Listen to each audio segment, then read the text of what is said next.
This episode of Harvey Brownstone Interviews is brought to you by the Harvey Brownstone Talk Show Blend Coffee, available at hollywoodblends.com. Everyone's saying it's the best coffee they've ever tasted. Why not give it a try and see for yourself? Hello, everyone. I'm Harvey Brownstone, and today's guest is a spectacularly gifted actor, director, producer, and author who has literally done it all. On the big screen, you've seen him in Coming to America, Jacob's Ladder, Color of Night, 1 Hour Photo, Inside Out, Logan, and many more great movies. He's also appeared in some memorable TV movies, including What Price Victory, When We Were Young, Eyes of a Witness, Empty Cradle, Mind Prey, Relative Stranger, and most recently, A Second Chance at Love.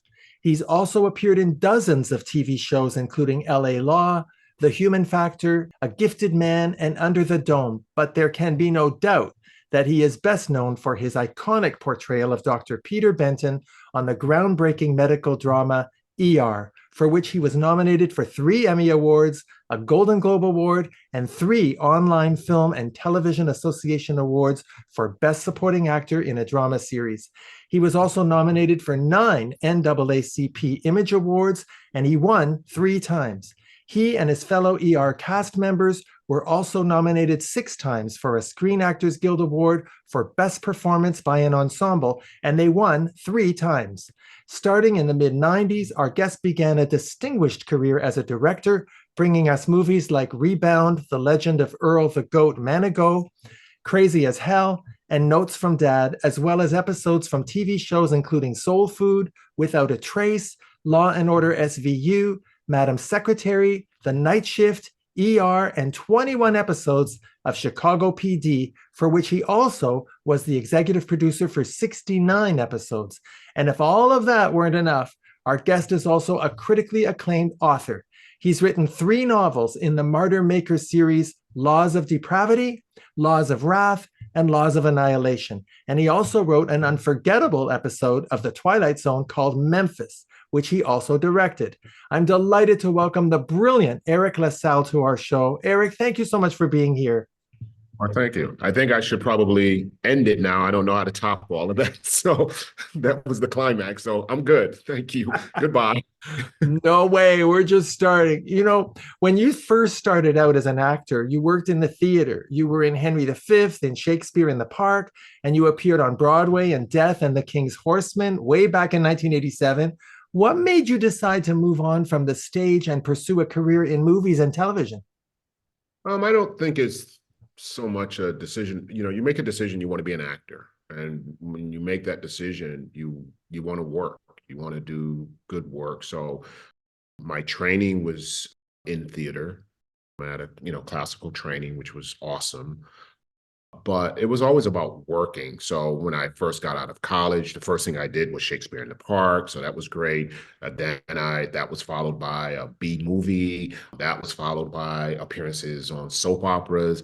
And when you start your career, you're just happy to work. So someone calls and says, "Hey, there's a commercial," you go for it. You go. So maybe some actors have this great choice, but the actors, myself included, and the actors I know, we just wanted to work. And so if a job was decent, we went for it. Do you like being on the stage as much as in front of the camera? I haven't been on the stage in several years. I did 2 trains running, actually before ER. So I haven't technically been on the stage since '93. Each experience is different. Obviously, the dynamic of live theater, of rehearsing something for, weeks and months, and then, every night something's different, has an amazing appeal. There's also great appeal in, when you film something, it's going to be there forever, and so knowing that, like, you can have this amazing night on the stage, and the only people that will witness this, and that's part of the charm as well, and the beauty of it, the only people that will witness it in general are the people that's there. So let's say it's 400 people. So it's, the cast, 400 people. But when you do something in television or film, thousands, millions of people for all prosperity sake, that's so that they each have their appeal. So I don't pick one or the other. I've as a professional, I've worked more in TV and television and movies, etc. And so, but you love it all. Well, talking about millions of people seeing you, I have to, of course, mention ER. That show dealt with a lot of pressing social issues. Your show brought worldwide attention to the genocide happening in the Congo and Darfur. And over the years, the show dealt with AIDS, organ transplants, mental illness, racism, human trafficking, euthanasia, poverty, gay rights. That's just what comes to mind. You must be so proud to have been associated with a show that was so incredibly groundbreaking. Well, yeah, I mean, look, the writing on the show was incredible, and it came along at a really great time. If you remember when the show came out, the Clintons were dealing, the medical profession was, healthcare was in the forefront. It was, in the zeitgeist, and so a lot of things have to do with timing. But I also think it's about rising to the times. And I definitely credit the writers and the actors and everyone associated with the show.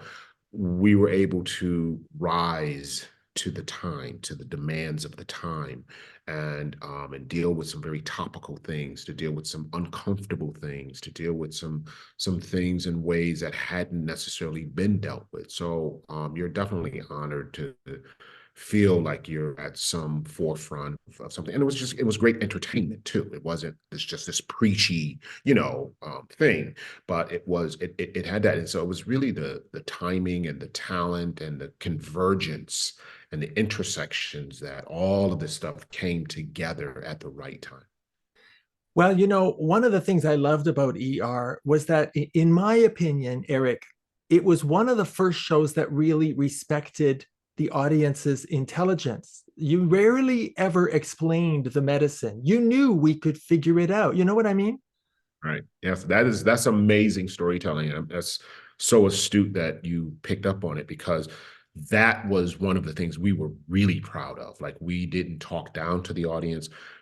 I think it's our job as artists in general is to never lower yourself, but to ride, make let everything around you rise up. And so I think from an intellectual point of view, from hearing terminology that you didn't quite know, but you can figure it out and you can get a gist of it. You might not, get it the way doctors get it, but we were serving both sides. And so right now it's always an honor when you have people that are doctors now and they say, wow, you guys, were influential. And, because when we were in med school, we would, every Thursday night, we'd get together, we'd watch this. And, so when people come up, from the medical profession and give you props, it definitely means it's an even greater compliment. But at the same time, I think we were serving the general audience and, like you say, elevating their awareness and never speaking down to them, never, condescending to them and never patronizing them, but really just giving it to them and letting them have the opportunity to rise. And they did. And another thing I really liked about ER, I found it refreshing, is that unlike medical shows like Marcus Welby and Medical Center and Chicago Hope, the heroes on your show had flaws. I mean, you guys even had Santa Claus die on your show, right? That's when we knew we were doing something right. That particular episode, when we killed Santa Claus, it just sort of galvanized the actors even more. We were already psyched and great, but when we got to the episode where we killed Santa Claus, I'll never forget. We all just looked at each other and we were like, "This is the right show," because you don't get to see, Santa Claus is going to live, and we killed him. And so it was just one of those great moments where you're like, wow, we're going to break some rules, and art should do that. So it made us feel, very supported and appreciated by the fact that the network stepped up and let us do some daring things. But the writers really, really were on top of it. Yeah. They really were. And one of the things I really admire about you, Eriq, while you were on ER, is the way you advocated for your character, Peter Benton, to be represented realistically and fairly, especially in his romantic relationships. You wanted Peter's relationship with Elizabeth Corday, who was white, to be as realistic and equally complicated and dysfunctional and multidimensional as his previous relationships with Jeannie Boulet and Carla Reese, who were Black. Tell us why that was so important to you. Well, I think that you have to realize the thing about television is so powerful. And you have to remember, we were pulling in around 35 to 40 million viewers a week. Many of these viewers, based on where they live, how they were raised, part of their education, part of their association, part of their introduction to a degree. When I went to college, I remember, I'll never forget this, my freshman year, this fellow actor walked up to me first week of school, and he said, "You're only the second Black person I've ever met besides my maid." And, you're like, okay, I don't know what to do with that. But the point is that that that exists where we don't know cultures, we don't know other people. Sometimes we live in this very, sort of limited, sheltered environment. And so I think it's the responsibility of the artists and of shows, particularly, to show a balance. That's all. I never wanted anything extra. I just wanted balance. I just wanted, if you're sending George Clooney on a date at a nice restaurant, Black people and people of color like to go to nice restaurants as well. So what ends up happening inadvertently, what I felt, is that you're making a statement by not doing it equally, by not doing it normally. You're saying, so if you show a Black couple and they never go out, they only argue or have sex, that shapes people's minds about how Black people express themselves, or people of color, or gay people, or white, like whatever. It just, so if that's your limited exposure, you come up with a limited interpretation. So I was always fighting for an equal interpretation. And so that's why that was important. And then by the time I got into the relationship with Corday, which was one of the most popular relationships, one of the highest rated relationships on the show, I felt that to a degree, based on how things had gone down, that it was sending a message to Black women that I was not comfortable with, that here is a Black man that when he is with Black women, he only tries this much, but when he's with a white woman, he tries this much. So it's making a statement, and it was making a statement that I wasn't comfortable with, because I think that, all cultures are equal. They love, they hurt, they lose, they win the same. So, so I wanted to make sure that we had a balance. And for the record, I had been asking for this equality, this representation during the Black relationships. And I want to be clear, had I felt that they were more balanced, I would have remained in the interracial relationship. I had nothing against the interracial relationship whatsoever.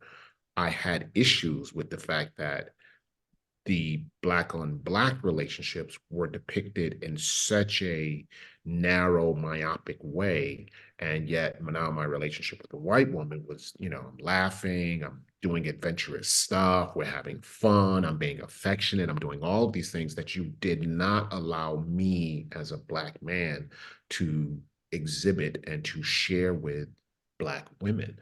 That makes a statement. And that's the power of television. That's the power of art, is that we have to look at the big scope of things. And so that definitely led to, some conversations and some choices. And then of course, Michael Michelle came along, and after that and then we had that balance, but it took a while. But then they started showing it a little more balanced, but I wish they had done that personally, early on.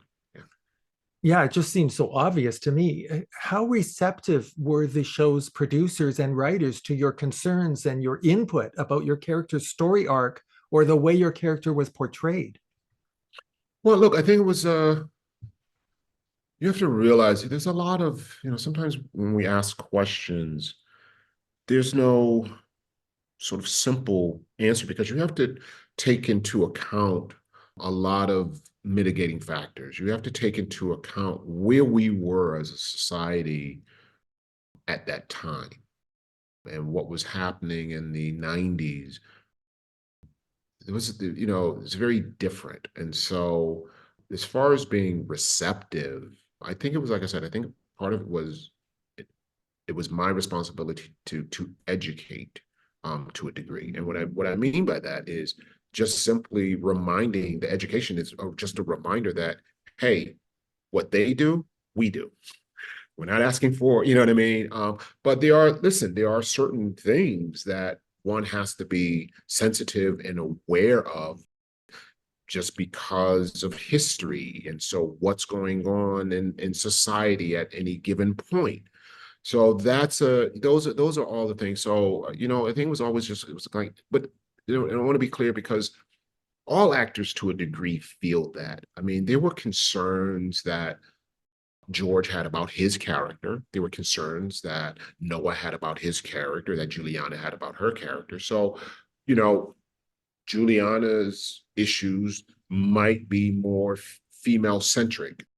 And I'm not saying that those are the only issues that, she would have, but I'm just saying she might feel, hey, listen, she might have felt, well, as a woman, this is how this would go. So if someone's not being true to that, I think it's your job to educate. And it's your job to stand up and say, well, if they can do it this way, why can't this character do it this way? And so I think it was a lot of that. And you continue to work, but we were blessed to be able to each week get out there and try it again. And I was really proud of that. Yeah. I heard you say once in an interview, Eriq, that as an actor, you don't apologize for the characters you play, and you don't apologize for Benton. Were you saying that you don't really care about whether your characters that you play are likable? You just want to be authentic and give truth and meaning to the role. Is that what you meant? Well, I wouldn't say I don't care, but I think the second half of what you said, I think the priority for me is how authentic, how authentically brave can you be? Because actors start getting into this thing where, oh, I want to look good. I want, and look, that's fine unless you're doing a disservice to the character. So if that's making you soften your blows or soften, one thing that inspired me was Dennis Franz, who's an actor, was on NYPD Blue. And NYPD Blue came out the year before ER. And Dennis Franz played this alcoholic, racist cop. And I was so blown away with the fact that he never shied away from saying offensive stuff. Never. And that made me respect him as an actor. And so I made a vow then, and this is a year before ER, and I was a huge NYPD Blue fan. I made a vow. I said, if I ever get an opportunity to play a character that's controversial, I want to have the courage that Dennis Franz has to play him, to risk people not liking, to risk people being offended, to risk people being uncomfortable. I want to have the courage, and I manifested that desire and that wish. And the next year, I'm gifted with ER, and so I had made that vow. And so when I ran into Dennis Franz at one of the award shows, I just walked up to him and just thanked him. I said, thank you for setting an example of an actor who will not apologize for the flaws of his character. And if people can't understand there's a character and there's an actor and they're two separate beings, then that's on them. But so he really helped me to see the beauty of that, because I thought that was, realistic. And, now we're in a very interesting place in society where, you have to worry about being canceled. You have to worry about, art. Someone had hit me. I was going to do an interview with them, and they said, oh, we see in your first book that you have a character who's transphobic. and blah, blah, and they started getting all bent out of shape. And I said, well, the whole point is there are transphobic people in the world. There are racist people in the world. There are sexist people in the world. There are hate mongers in the world. So are we saying as artists, we're never supposed to explore, and not to mention what they to understand that in this book series, that was intentional, so it would give this character a place to grow. So by the second book, this guy realized the discrimination that he had in his heart, and he became a huge advocate for the community. Now here's the problem. We now, as society, we just look at things and go, oh, no, you can't say that. Oh, you can't do that. But art should be controversial. Art should be truthful. And that truth is, the old saying is, it's the artist's job to hold the mirror up to society. Well, now we're trying to paint out images in the mirror, and it doesn't quite work that way. So I say all of that to say, I love artists that are brave and bold, and they're not sitting, oh my God, I might offend this person. Oh, I might. No, the intention is not to offend. The intention should be to be authentic. And so The Godfather is my favorite movie of all time. And there's this line in there where, the Italian mobsters saying, sell the drugs up in Harlem. The darkies have no souls. And you're talking about Black people. So I should be, oh my God, so offended. But you know what? I go, that's who I don't associate all Italian Americans or all Italians with that mentality. I'm smart enough to realize that's this person.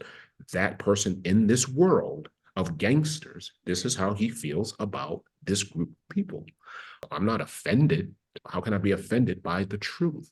And I think we have to be careful now that we don't sort of go down that rabbit hole, which technically we already have. We just got to find a way back out, so that artists can be artists, and we can make bold statements, and we can, and with those bold statements, obviously there's accountability and there's responsibility. I'm not saying, in understanding the times now that I have no interest in spewing hate for the sake of spewing hate.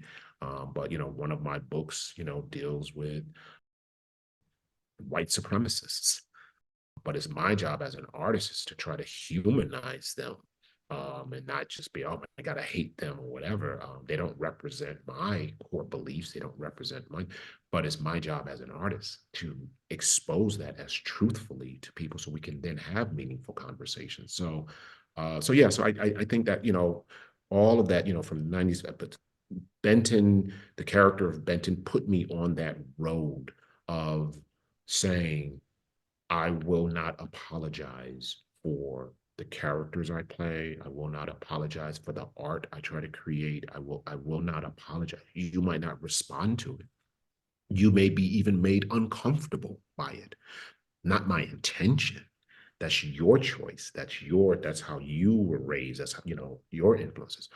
My intention, my goal is to present something that I feel is honest and naked and raw and real.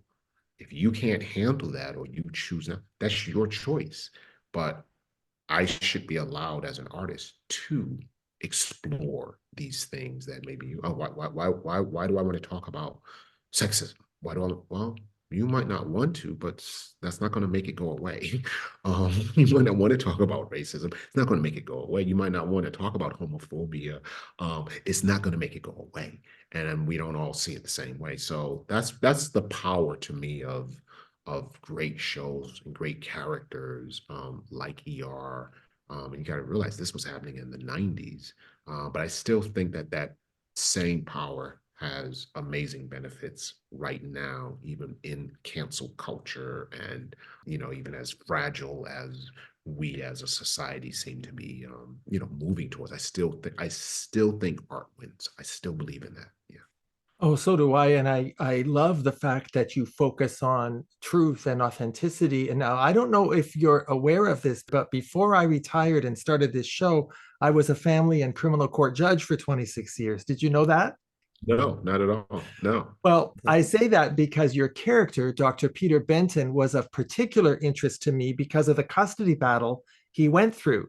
You were portraying a father who dealt with a lot of issues we saw in family court, like DNA paternity testing, having a child with special needs, the necessity of adjusting your work schedule so you can be more available to the child and therefore make your claim for custody more compelling. And of course, litigating against a parent who wants to take the child to another country with their new partner. Right. All of those issues we dealt with every day in court. Were you conscious of the impact you were having on fathers out there who were going through custody battles in their own lives? Well, yeah, I think, again, and I don't wake up every day and see everything being about race. I don't move through the world that way. So, a lot of stuff is, and obviously, I get my fair share of things that deals with it. But I think that in that position, it felt good also, again, when people start interpreting a culture that they're not familiar with, or they have preconceptions about. I was proud to be able to represent men who cared enough about their kids that they were fighting for them, because sometimes there's a myth that men don't love their children the way women love their children. That's Black, white, Latin, Asian, whatever, culturally across the board.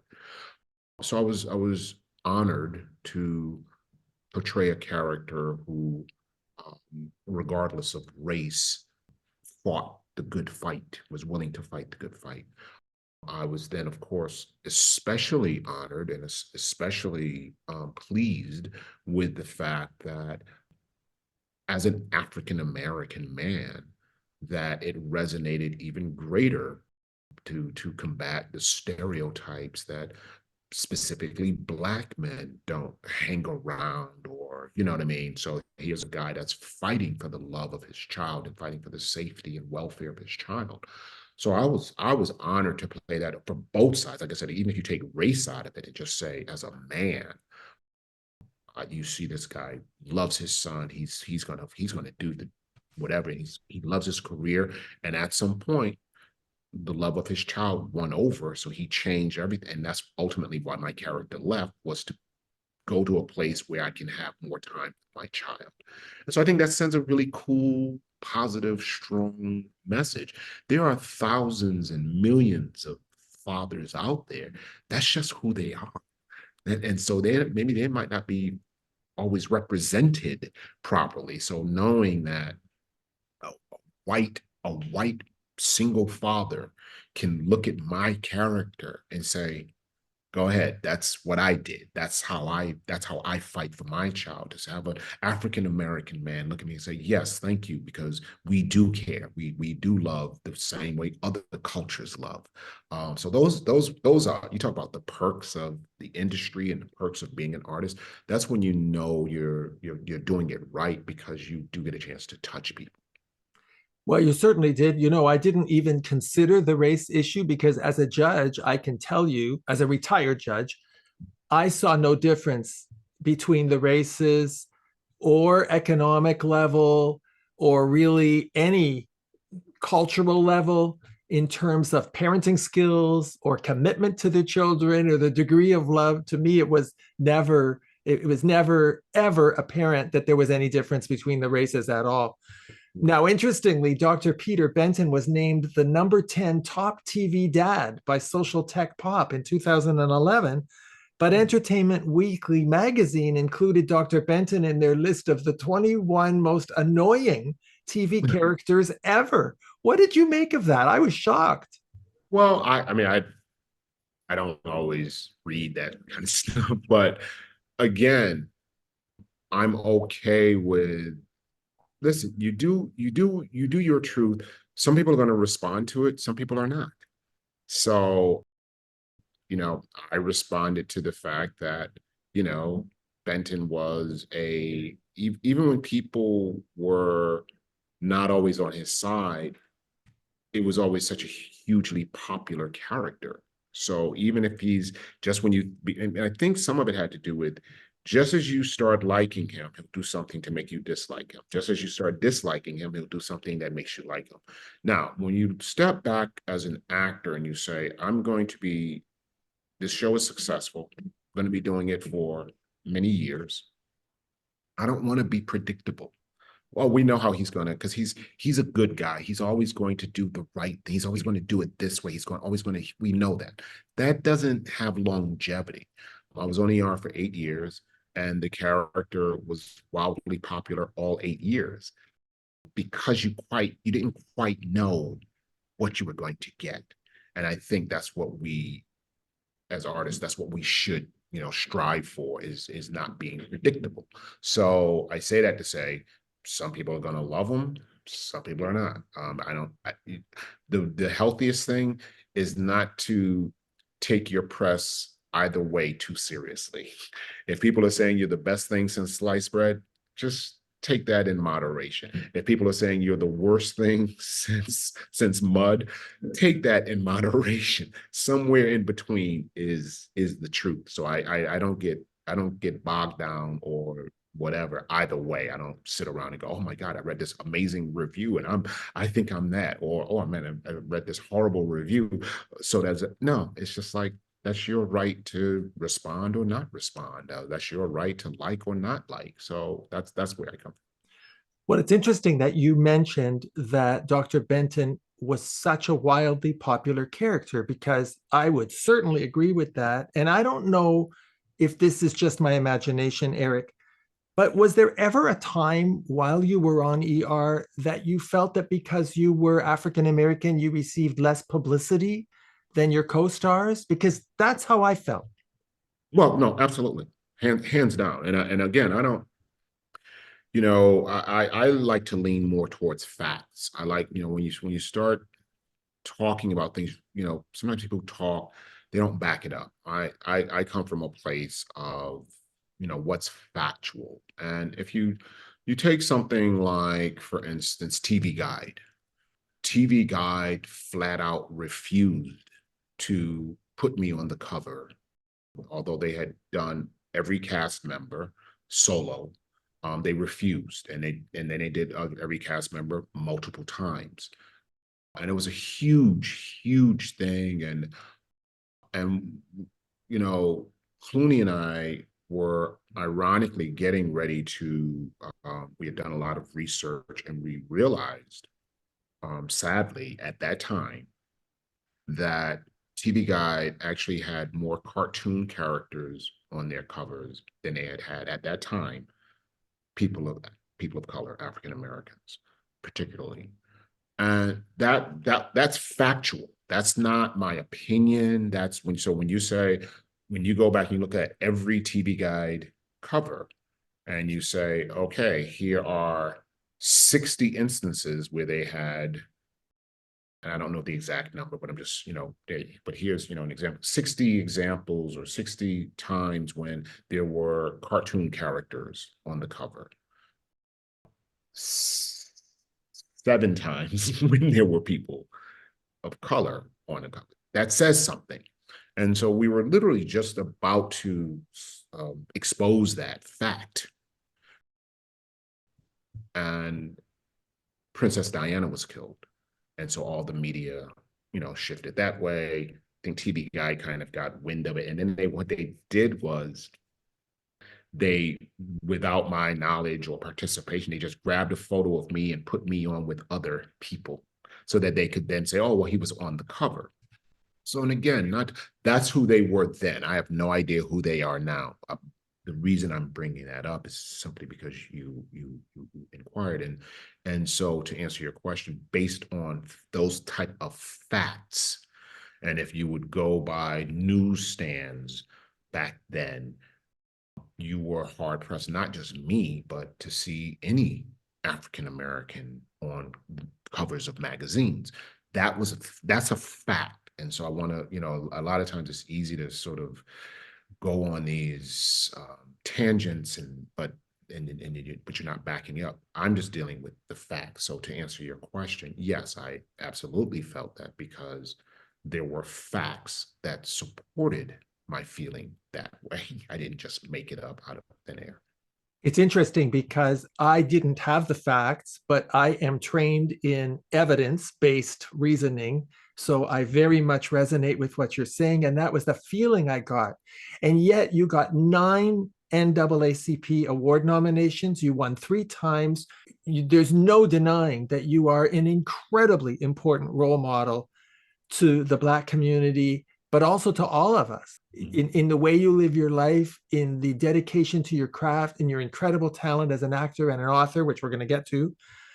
So I hope you kind of soak up the devotion your fans have to you, the respect that you have within the industry and within the general community, because to me, that counts way more than TV Guide magazine covers, honestly. Well, listen, I think that, you know, the way I look at it, I'm very blessed, and I am not a religious person, but a spiritual person. So, you know, I like my walk with God. And what I mean by that is you're not, and of course, look, I'd love to make it sound like I've always felt this way. It's a process of growth and learning. But I've learned in general not to put too much weight. Like I said, either side, those that are praising you and saying you're this, and those that are condemning you. I try to find a balance. I'm blessed to do what I do.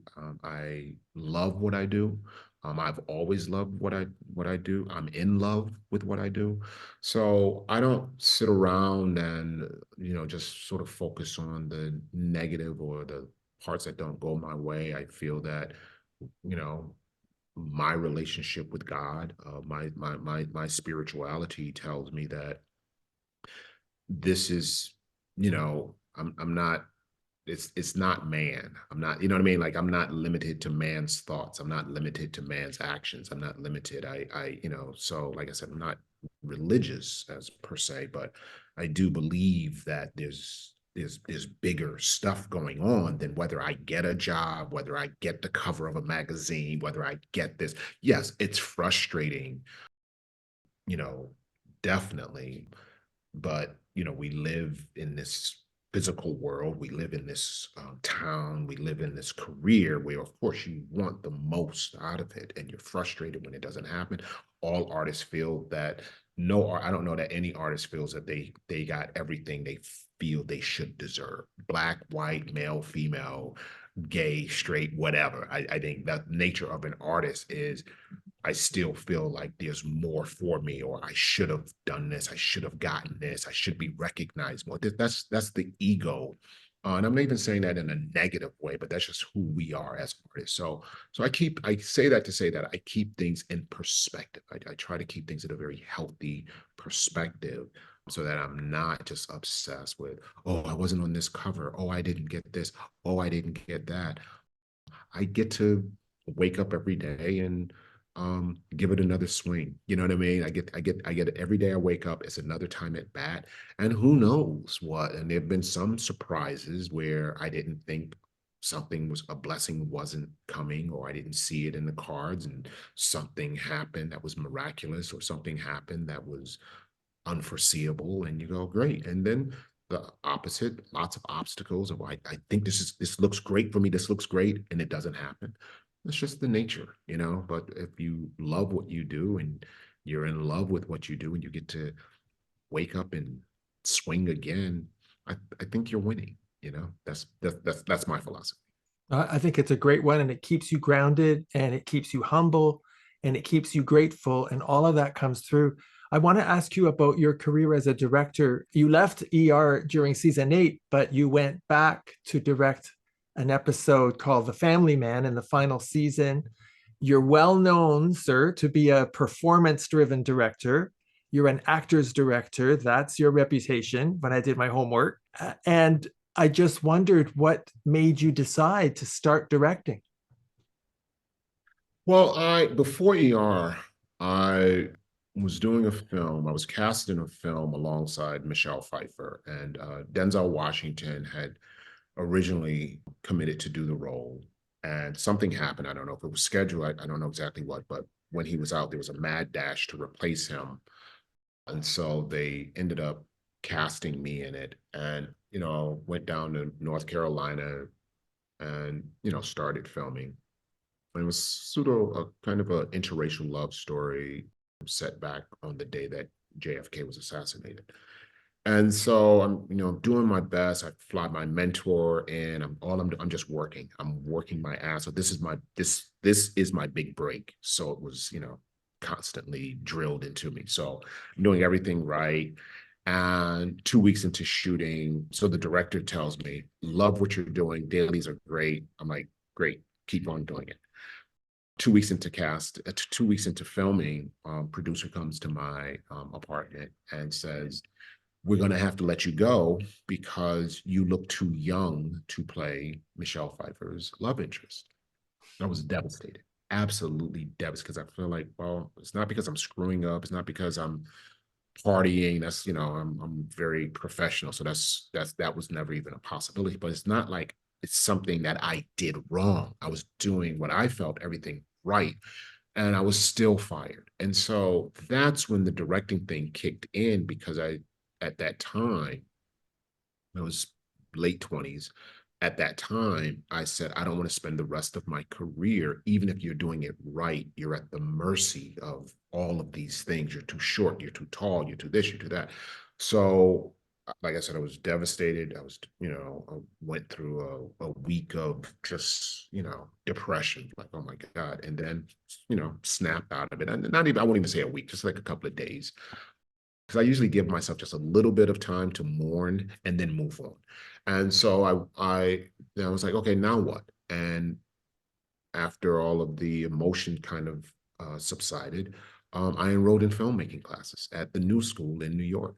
And so it was out of that need to feel that I have options as an artist. And I think that's what saves you from becoming a bitter actor. That's what saves you from becoming like, oh, this happened to me. We all catch bad breaks. We catch great. I've had way more great breaks and positive breaks than bad breaks, but we all, have obstacles. We all have, take these hits. And so I just wanted to be, I didn't want to be a bitter actor. I didn't want the industry to crush that part of me. And if you're completely dependent on them, and you're completely dependent on the rules and on the whims, even more so, the whims, I was fired, like, not off of, again, he's a horrible actor. He's always late. He shows up drunk. He's this, he's that, he's disrespect. Had nothing to do with that. It had to do with, like, the director's like, "You are killing it. I love the work that you're doing. I can't." I'm like, "Is there anything else?" No, no, no. You just keep doing what you're doing. So you're listening, you're doing that, and it's still not enough. And so once I started, once that happened, then I just started, took classes. I started shooting a bunch of short films. And then the first season of ER, now that I had a platform, I had an international platform at that. At the end of the first season, I decided to shoot a big short film, which was like a half hour. I completely funded it. And then that became my calling card. Spielberg saw the short film. Mel Gibson saw the short film. They then called up HBO and recommended me for a directing job, which was Earl the Goat Manigault. And so that's how I got my first directing job, was having something physical to show to people that I'm not just an actor, that I have talent as a director. So that's really where it came out of, just that need. And now, fast forward to where I am now, I have much more, and I don't say this egotistically, I have much more power, and I have much more Influence. influence. Yes, I have influence. Because, as an actor, you can, particularly as an actor of color, I might get 2 or 3 other people of color hired. Maybe I need a wife, maybe I need a child, maybe I need you know what I mean? But when I work as a director, as an executive producer, I can say, hey, listen, that judge role, why can't that be an Asian woman? And I've done that. And crew, hey, I think this woman would be good in this position. I think this, I think that. So all of a sudden you're having a greater influence.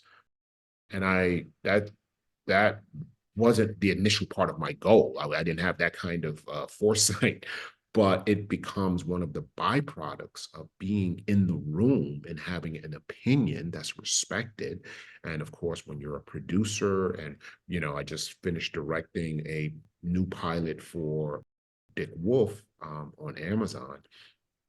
And you set the stage when you're directing the pilot. You set, so we had a great crew. We had a, amazing cast.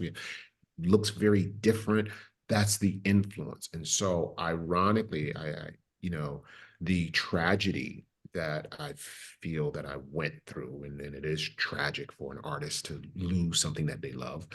The tragedy that I felt I faced became a blessing, because look at how it's serving me over 30 years later. I have a strong career as a director, as a producer. I'm still very, I'm not a middle-aged actor trying to fight a gazillion other people for that one interesting role that comes along, or 5 roles.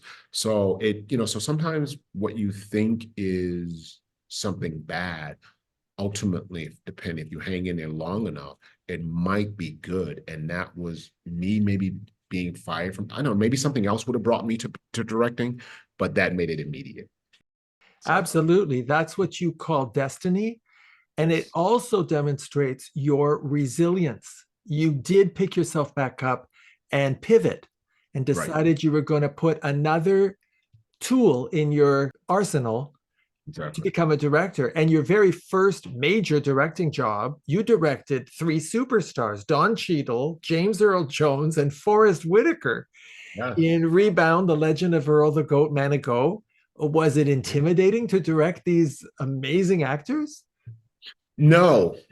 Also, Clarence Williams III, who was, I grew up watching him on Mod Squad. So, James Earl Jones, I had done Coming to America with. Not to mention, James Earl Jones came to my college. He and I shared the same voice teacher, a woman by the name of Nora Dunfrey. And he came to my college at her request to see me do this tiny little play. So I had started a relationship with him in college, then coming to America. So that was the trifecta for me, was, him seeing me as a student, then us being actors in the same film, and then me directing him. And, and Don, this was one of Don's big breaks. This was a thing that in some ways really kind of, because after that he did the Rat Pack for because HBO then fell in love with him. It's so funny because I had to fight to cast him. And then all of a sudden HBO saw what he did. And then the next thing they're like, oh, we want you to do this. He was, I don't know, he was nominated for an Emmy for the Rat Pack. I think maybe he won, I can't remember. But so my best friend Michael Beach was in the film as well. It was a great experience. No intimidation whatsoever. It felt natural. I was comfortable. I was inspired. We had fun, and we did good work. And that told me that's how I wanted to spend the rest of my career, doing projects where you can work hard, you can play hard, you can have fun, you can do great work. You don't have to be an ass. That defined how I wanted to spend the rest of my career, particularly as a director and producer. And I show up with that same zeal, that same passion, that same ease, that same discipline, you know what I mean? And I'm demanding, don't get me wrong. I demand a lot from myself. I demand from others, but you do it in a very compassionate way. You do it in a respectful way. But the great news is, so many actors are saying, you helped elevate me. You helped me to get one of the best performances I've given. Or even sometimes as a guest director, you go on a TV show and that show's been on for 5 years, and you come in and you get a performance that the producers have never seen an actor give. So those are the things to be proud of. Those are the things that that define you. And I'm really proud of that.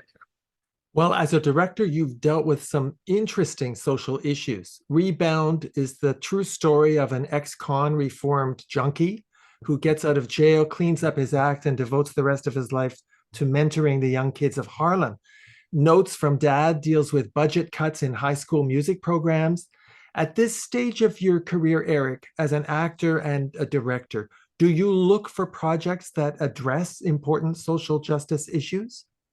Well, I think if something is written well, first and foremost, that's what you want. You want something that's written well, that has the opportunity for actors to have some meat, to really, you want meat as a director, you want your actors to have meat. So I think first and foremost, you look for a good project. There are projects with social elements that make it even more attractive. So yeah, you're always going to be, wow, this is saying something. This is really, this means something. And because again, one of the honors of being an artist is throwing that mirror back to society. And so, and in society, as we were talking earlier, society has a lot of ills, has a lot of bad things, has a lot of great things. You want these jobs, you want to be inspired by these jobs that allow you to get in and, ooh, because what you're saying makes a statement, and that statement, you never know who you're influencing with that statement. You never know when you do a film that, like when we were talking even with ER and the custody battle, you never know when a single man is recognizing something in himself by seeing it in you. You never know if that lifts them up. You never know when someone's going to walk up to you and say, because of you, I wanted to be a doctor. Because of, you never know. So you have to, you show up every day and you commit. And so I choose projects that I'm passionate about. The show that we just did for Amazon, I'm really passionate about. Passionate about the actors I get to work with. I'm passionate about some of the storylines that we get to deal with. So yeah, that definitely lights a fire under me. Absolutely. Well, I have a confession to make to you. Although I loved you in ER, my absolute favorite thing you've done in 2003, you wrote and directed an iconic episode of The Twilight Zone called Memphis. The plot involves a terminally ill man who goes back in time and has the opportunity to stop the assassination of Dr. Martin Luther King. Please tell me that was one of the highlights of your career. It was one of the highlights. It was just so after I left ER, they did a reboot of The Twilight Zone. So they came to me and said, "Hey, we would love for you to be the Rod Serling character." And and the narrator, and I said, I wasn't quite ready to jump back into. I said no. But to their credit, they just kept checking in. They kept saying, well, what about this? What about this? And so then they came and they said, we'd like you to do an episode as an actor. And by this time, ironically, Forrest became the narrator, became the Rod Serling character. So I said, look, I'll do a show if I can write it, direct it, and star in it. And they did not hesitate. They were like, great, done. So I was like, okay. And I love Twilight Zone was such a influential part of my storytelling as a child. I grew up on Twilight Zone, and I still think it's one of the best shows ever. I mean, some of those episodes were so classic. And so that influenced me. So it's like working with James Earl Jones. It's like working with people that you've admired for years when you were a kid, and now you're on that level. So now here I am doing this show. And I hired Vivica Fox, and I just it was just a great experience. It really was. It was like, I handed in my first draft, and normally they just chop it up and they kind of turn it into what they want it to be. No, I turned in the draft, I would say 90% of my vision. And ironically, the 10% that they changed only made it better. It really, it did help. I was like, oh, okay, great. Because, art is collaborative. And so it was just a great experience. I loved how touching the story was. I loved how it came full circle. I love the twist. I love, that's classic Twilight Zone storytelling. So I am extremely proud of that. It's ironic that you you choose that as one of your favorite pieces of my work. Thank you very much for that. I'm really honored by that. Well, thank you for writing it. You now have allowed me to segue into my questions about Eriq La Salle, the author. You've written 3 hugely popular books, which are crime thriller suspense novels. They revolve around the efforts by law enforcement officials to arrest a prolific serial killer. What is it about the thriller genre that you find so compelling? Back when I was on ER, some producers came to me and said, we have the rights to an author by the name of John Sanford. We have the rights to one of his books called Mind Prey. And we would love for you to play the lead. Now, the character is not written African-American. He's described very, very much as a tall white male. So, again, when we start thinking about the images and we started thinking about the messaging, I thought it was a wonderful opportunity to take this popular character that was written white and to, as an African-American actor, to do that. So I was drawn to that. Once I started doing it, there was something very propulsive in the story in the genre of thrillers, because you're kind of, everything is like edge of your seat, like, so it's just this intrigue. I think I have, to some degrees, a short attention span. So I like things that really, moves. And like, when people tell me that, oh, the book gets really good after 100 pages, I'm not going to make it to 100 pages. I like to know, so the thriller genre comes out the gate right away. It's not like this build, and it's just, so you come out the gate, and I was like, oh, I love this kind of storytelling. Like page 5, something happened, this happened. I'm like, and so that was my introduction to actually to really getting into thrillers. I mean, I read a few thrillers in passing, and that shaped me as a writer. And when I decided, like, what genre do I want to start writing in, I chose the thriller genre for those very reasons. But I would say definitely was influenced by the opportunity to play John Sanford's character, Lucas Davenport. Well, your first novel came out when you were already a big Hollywood star and a director. This is a bit of a delicate question, but did you worry at the beginning, Eriq, that people in the publishing industry might not take you seriously as a novelist because you're just a celebrity writer, writing like a vanity project or something? Absolutely. I still battle that. Still? Yeah. I mean, I think people sometimes have an interpretation of what just like people assumed when I started writing that, oh, he'll get a book deal, he'll do this. It took me 10 years, 11 years to get a publisher. I was rejected no less than, I don't know, 50, 60 times, because we would go to these major publishing houses multiple times. So if Bill Smith was in this publishing department, and we'd go to him, if he said no, or when he said no, we might find Mary, we go to Mary. So each publishing house we went to 4 times.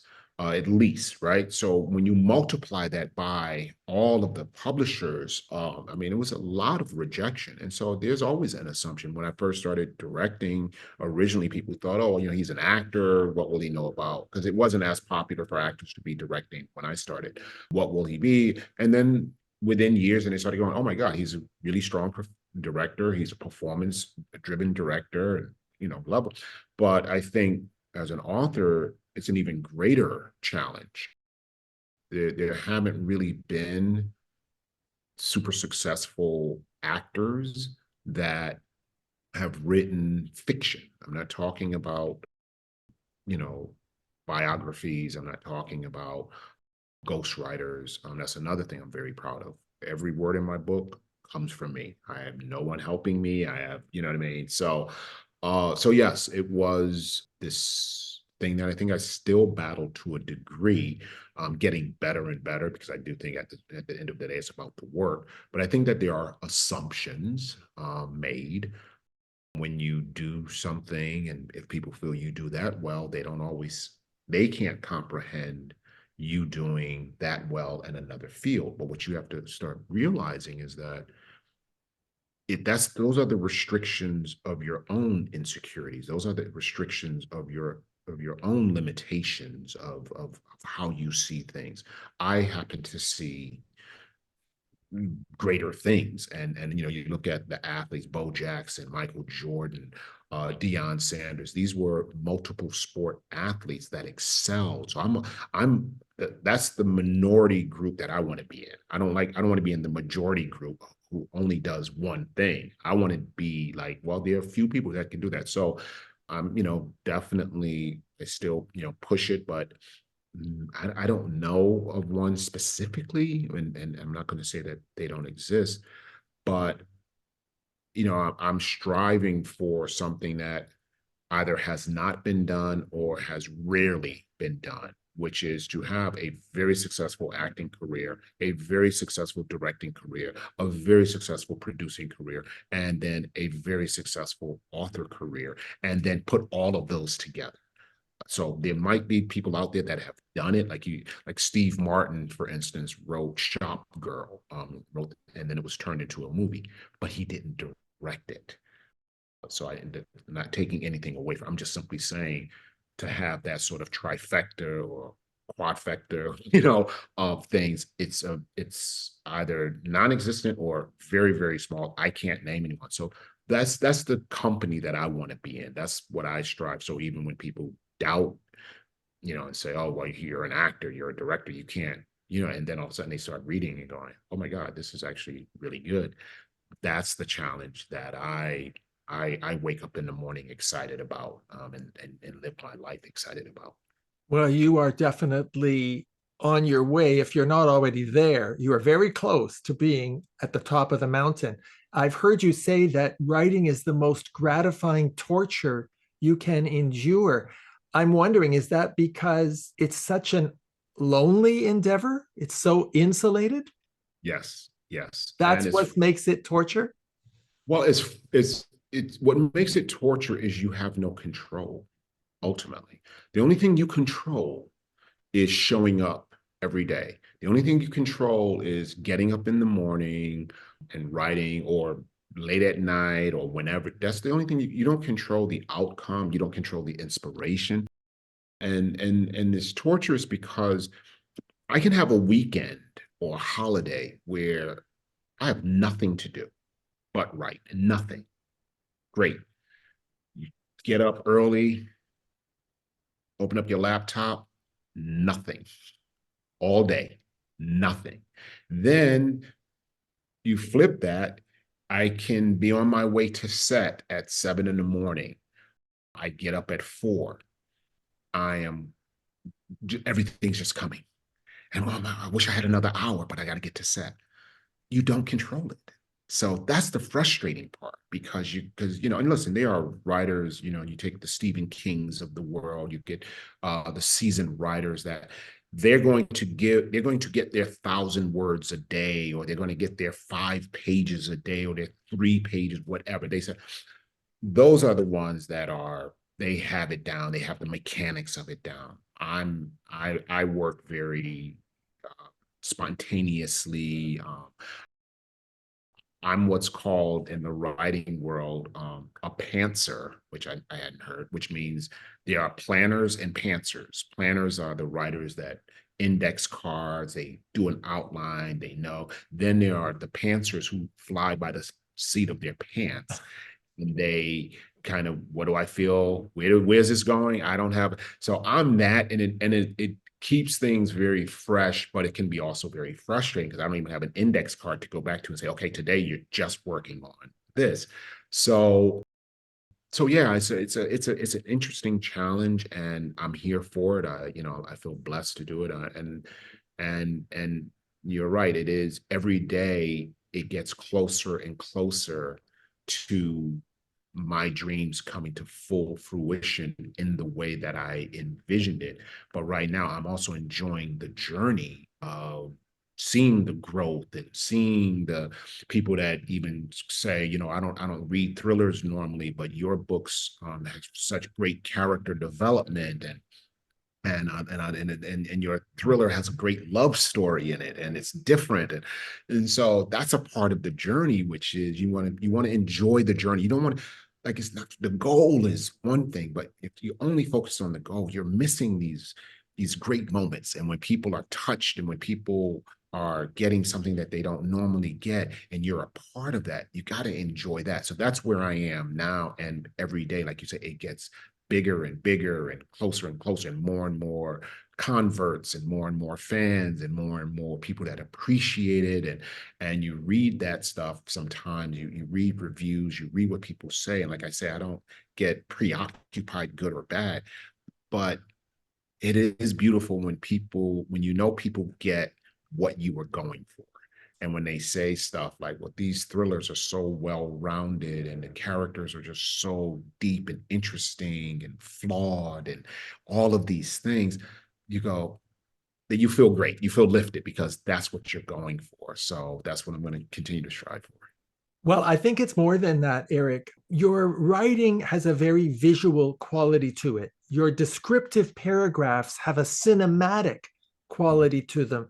When you write, are you drawing from your experience as a director? Bingo. Absolutely. Yeah. You asked some great questions. Yeah, that's it. Because I think, what you want to do is whenever you set out to accomplish anything, I think particularly anything that's a business wise or model, one of the first things you say is what service is not being provided.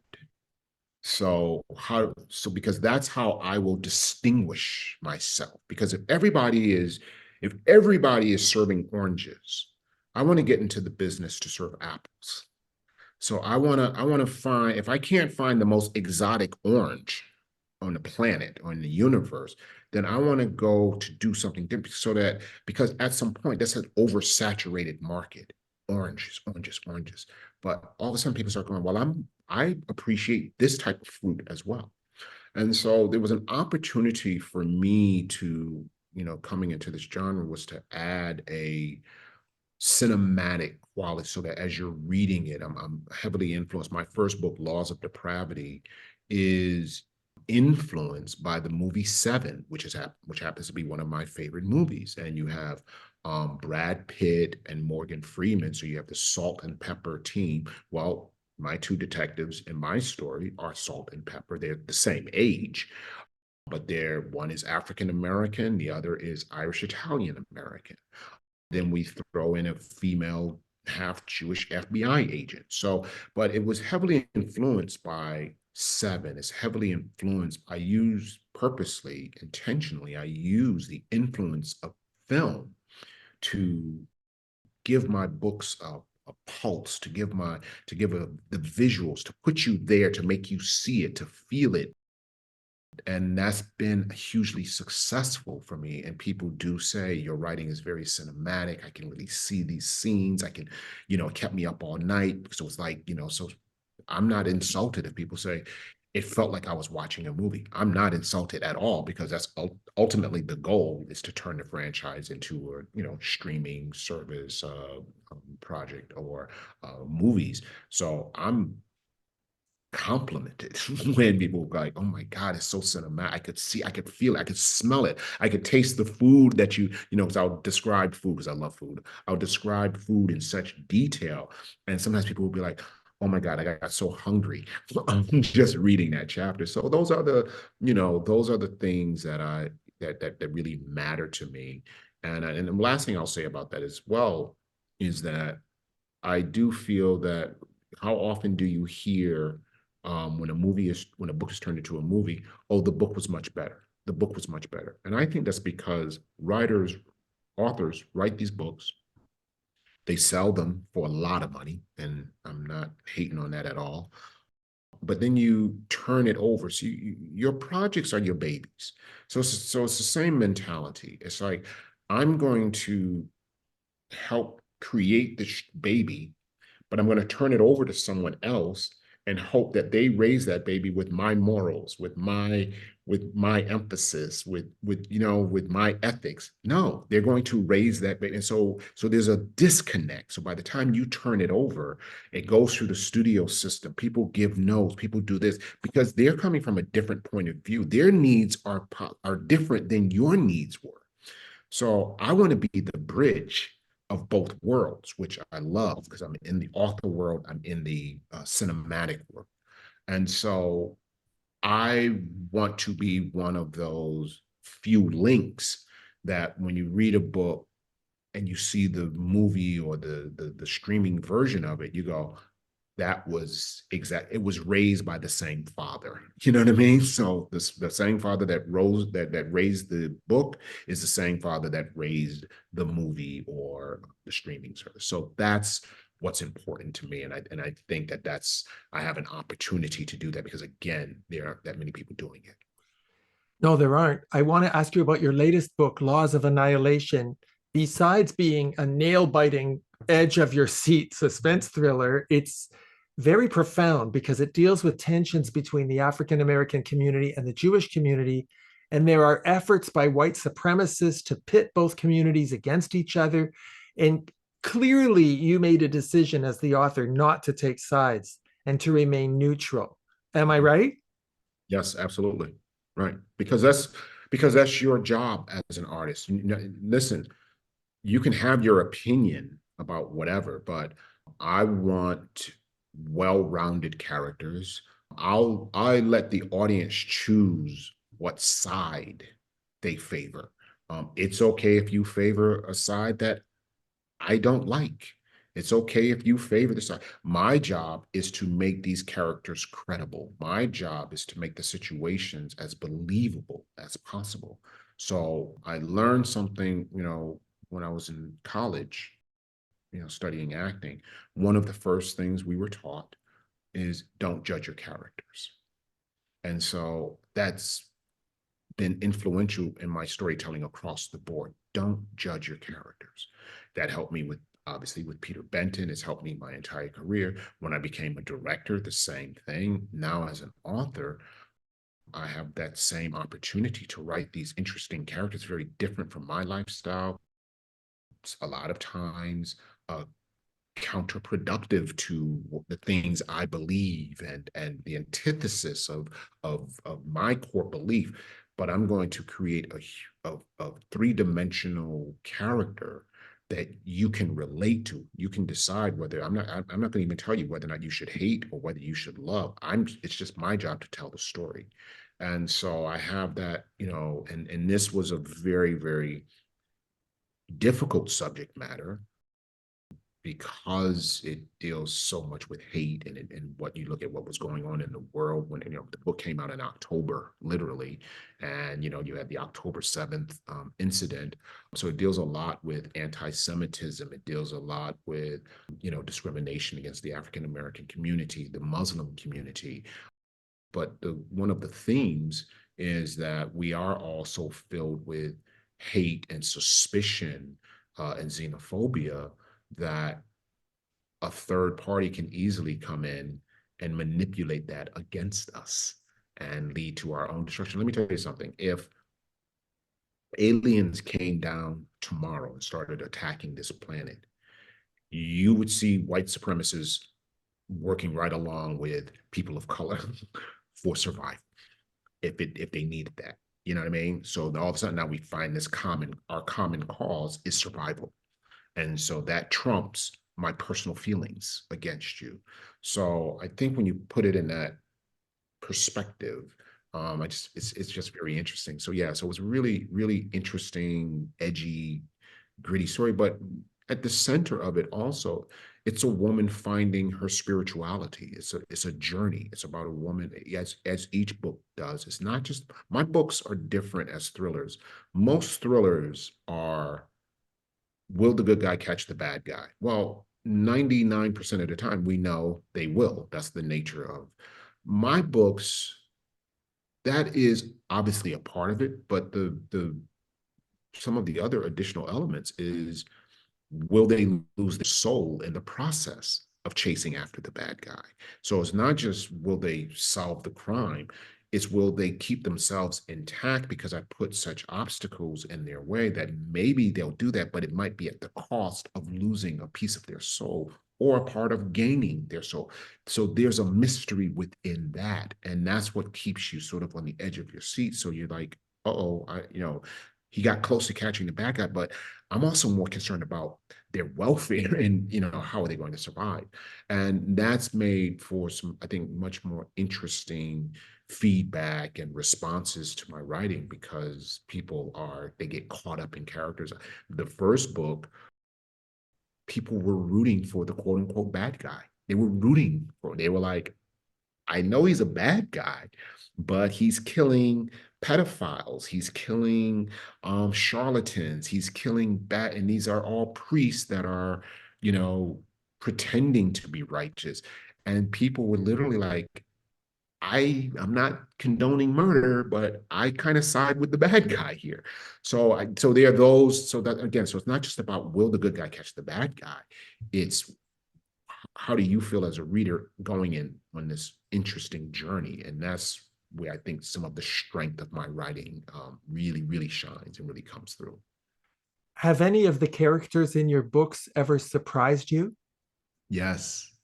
And there's a point where I had a character and I was seriously contemplating killing, seriously. And I thought the character started fighting for their existence and survival. The character just started becoming more and more rich and complicated. And then even when I preliminarily let some of my close circle read it, they read a few chapters, they saw where I was going, and they called him and said, "You better not kill this character." You better not. And that's, to me, that's when the character is fighting for they're like, no, I'm not going away. And I had to change up. I really had to change up, and the characters surprised me. I'm working on books 4 and 5 now, and one of the books, which I actually already have written, it is a peripheral character. It's not even one of the main characters. But this character was so rich in one of the books that to me, the character started demanding their own story. The character started demanding their own book. And I was like, oh, I got to write about this person, who hasn't even been a big lead in it. But in the second book, they had a lot more to do. So yes, characters, and that's an amazing feeling when the characters do speak to you and surprise you because you created this, but then at the same time, you're like, oh, there's something extra here. That's an amazing feeling. I want to tell our viewers that you can learn more about Eriq La Salle by going to his official website, iameriqlasalle.com. You can also follow him on Facebook, Instagram, and X, formerly known as Twitter. Actually, Eriq, it just occurred to me as I was listing all your social media platforms, you're actually a very private person. Do you struggle with how much of your personal life to reveal to the public? Yes. Like, are you sacrificing some of your privacy in order to be a well-known author?